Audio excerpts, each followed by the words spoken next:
Hello, good morning po mga langga.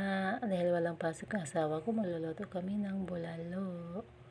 Ito po yung nabili niya, hita ng baka or tiil ng baka. Dahil matagal po palambutin yon, ito muna yung almusal namin. Pinaksiw ng isda at prinitong isda. Kahit maliliit po siya ng isda ay crispy po pag prituhin. Dahil kagigising ko lang po, hindi po ako nakasaing kaya kaning lamig po. Kain po tayo. Ito pala yung pulutan ng asawa ko kagabi. Hindi nila naubos. Sayang naman, mayroon pang laman. At yung mga anak ko, ayaw pa nila kumain. Kasi maaga pa po. At nagluto din pala ako dito ng kamote. Kamuting kahoy. Napakamahal po ito. Namimiss ko talaga to, mga langga. Kasi nung maliliit pa kami, ito yung laging kinakain namin. Bali, ito yung pinaka-tinapay namin.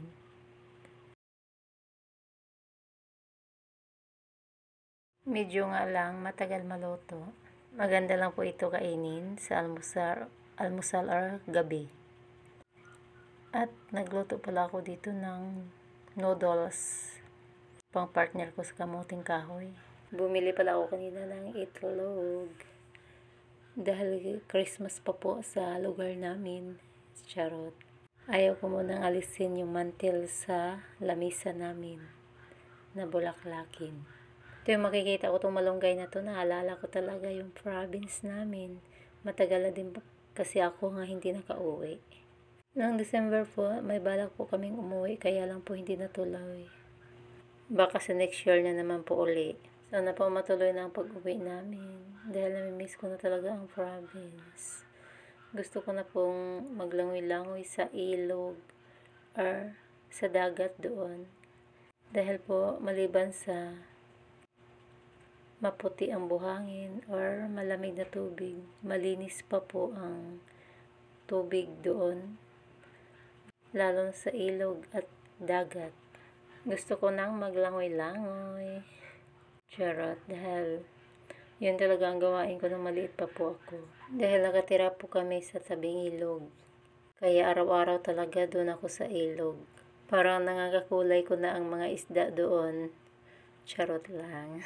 At naging kaibigan ko na din sila. Kasi minsan nang huli ako ng isda, pinakawalan ko yung maliliit na isda. Naawa po kasi akong lutuin yon. Lagi kasi kami nanguhuli ng isda doon, kahit ano-ano na lang kinukuha namin sa ilog.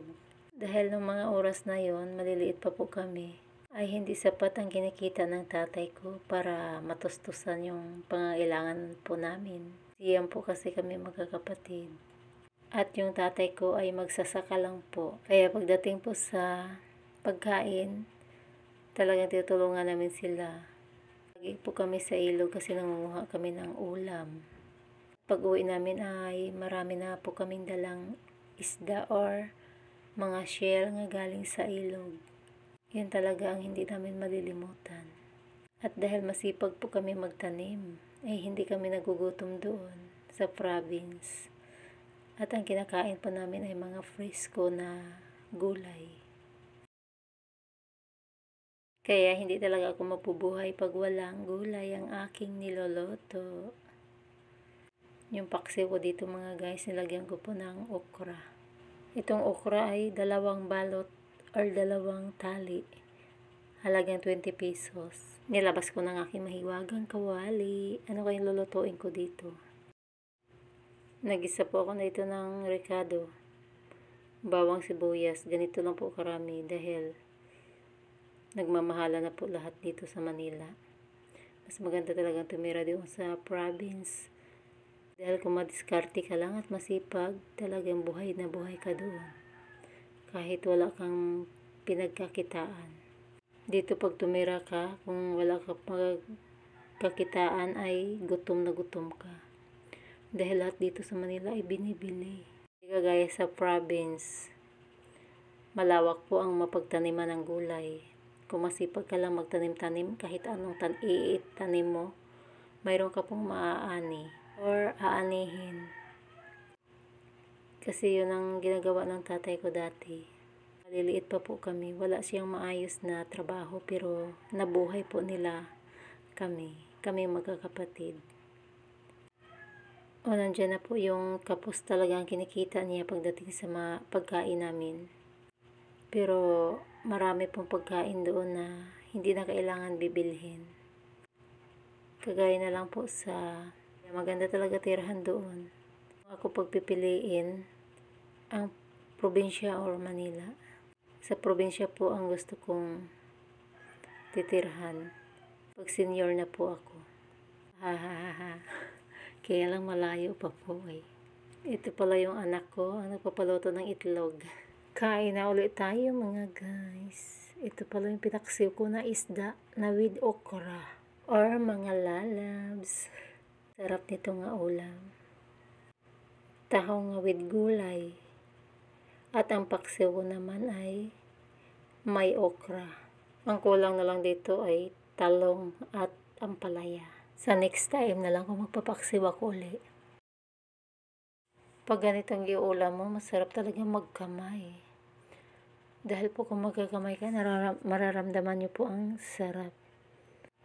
Kaya lang po, kailangan malinis yung kamay bago kumain. Sa probinsya po namin, hindi na po uso yung kutsara doon. Magkukutsara lang kami kung may sabaw ang kinakain namin. Dahil po presko ang tahong, nilalagyan ko po siya ng malunggay. Masarap po ang sabaw niya. Pasensya na din pala kayo kung ngayon lang ako nag-upload ng video. Dahil po busy po ako sa nagdaang araw. Naghatid sundo sa aking anak nga nag-i-school. At maliban doon, marami pa po akong ginagawa. Yun ang mahirap sa nagkakamay, marami ka pong nakakain. Dahil ramdam na ramdam niyo po yung lasa ng pagkain. At sarap. Ganito pala kung mag po kayo, may YouTube. Medyo darating din talaga sa panahon na or may time talaga na tiyatamad kayo mag-upload. Dahil po, maliban sa busy po kayo ay hindi naman talaga nakapokus ang oras natin dito sa YouTube. Habang kumakain ako dito, mga langga, ay napakwento ako ng konti sa inyo. Bilang ako or bilang karanasan ko. Ako po ay simpleng tao lang po. At laking province. Kaya lang dito kami naninirahan sa Manila. At magluluto na naman po ako dito ng bangus. Bangus po ito. Binabad ko lang sa asin. Alam niyo na po ang lulutuin ko dahil mahilig po ako sa gulay. Laging may sabaw. Shortcut ko ng atong video na to, napakahaba. Yan na po kung anong lulutuin ko, sinigang na bangus. Thank you for watching. God bless po.